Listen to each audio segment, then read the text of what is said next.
Assalamu alaikum. Welcome to Gohar Publishers. This is Hamna Binte Shehzad. Our motto is redefining the geography of education through digital resources for conceptual learning. Dear teachers and dear students, आज के इस video lesson में हम देखेंगे गौहर उर्दू कायदा nursery जमात के लिए का एक नया हर्फ। और हर्फ हमारे पास क्या है?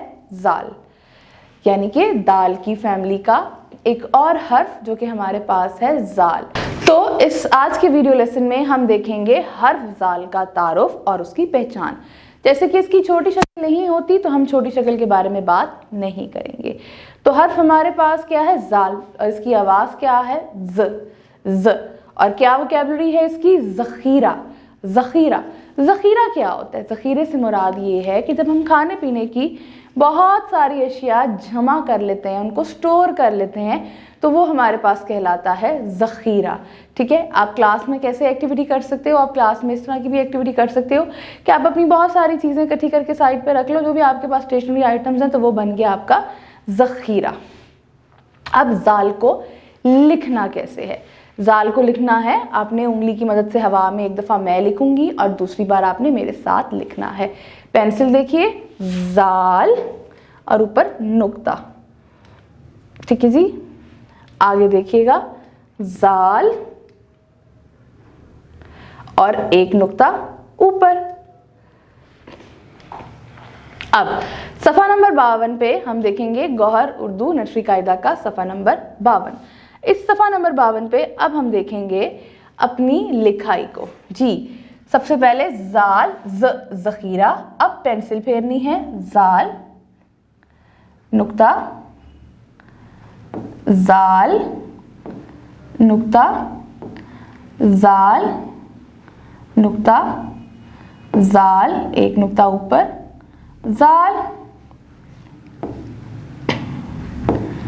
एक नुक्ता ऊपर, जाल एक नुक्ता ऊपर, जाल एक नुक्ता ऊपर, जाल एक नुक्ता ऊपर, जाल एक नुक्ता ऊपर, जाल एक नुक्ता ऊपर, जाल एक नुक्ता ऊपर, जाल एक नुक्ता ऊपर, जाल एक नुक्ता ऊपर, जाल एक नुक्ता ऊपर, जाल एक नुक्ता ऊपर। अब देखेंगे इसकी अल्फाज साजी। अल्फाज साजी के लिए ज आ, यानी कि जाल अलिफ जा, और ते की आवाज होती है त, तो क्या बना? जा त। अब आ ज आ, अजान, और एक नुक्ता ऊपर। ठीक है जी, ये दाल और एक नुक्ता ऊपर और नून के अंदर एक नुक्ता। जात को ठीक करके लिखते हैं एक दफा।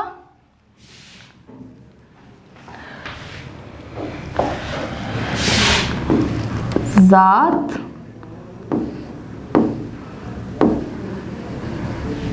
और ते के दो नुक्ते।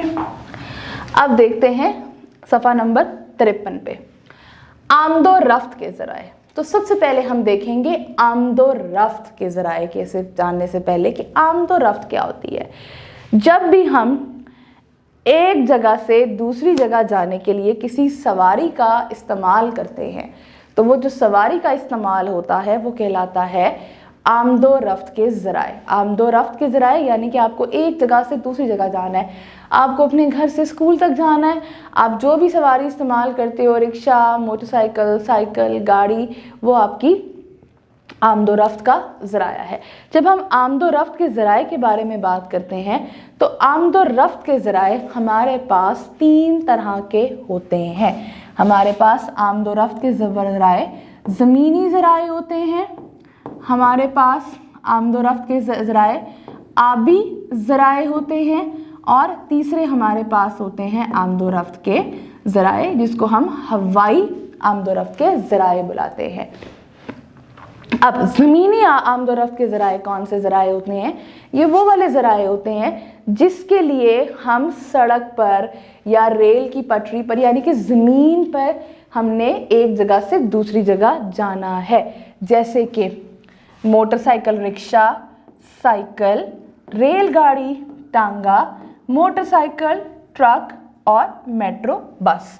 ये हमारे पास ज़मीन के ज़राए हैं। इसके अलावा गाड़ी है आपके पास तो गाड़ी भी इसमें आ जाएगी। आबी ज़राए कौन से होते हैं?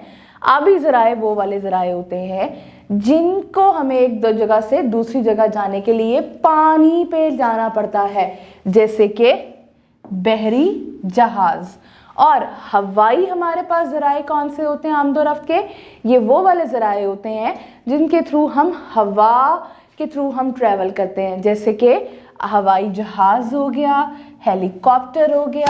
ये हमारे पास होंगे हमारे हवाई ज़राए आमदोरफ्त। तो ज़राए आमदोरफ्त का क्या मतलब हुआ? जब भी एक जगह से दूसरी जगह जाने के लिए आप कोई भी सवारी का इंतखाब करें तो वो। अब आप मुझे बताएं कि आप घर से स्कूल जाने आने के लिए किस सवारी का इस्तेमाल करते हैं? क्या आप मोटरसाइकिल पे आते हैं? क्या आप गाड़ी पे आते हैं? साइकिल पे आते हैं? रिक्शे पे आते हैं?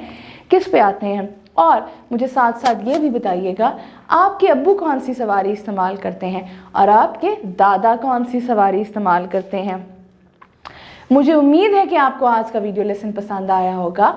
एक नए वीडियो लेसन के साथ हम फिर मिलेंगे, तब तक के लिए अल्लाह हाफिज़।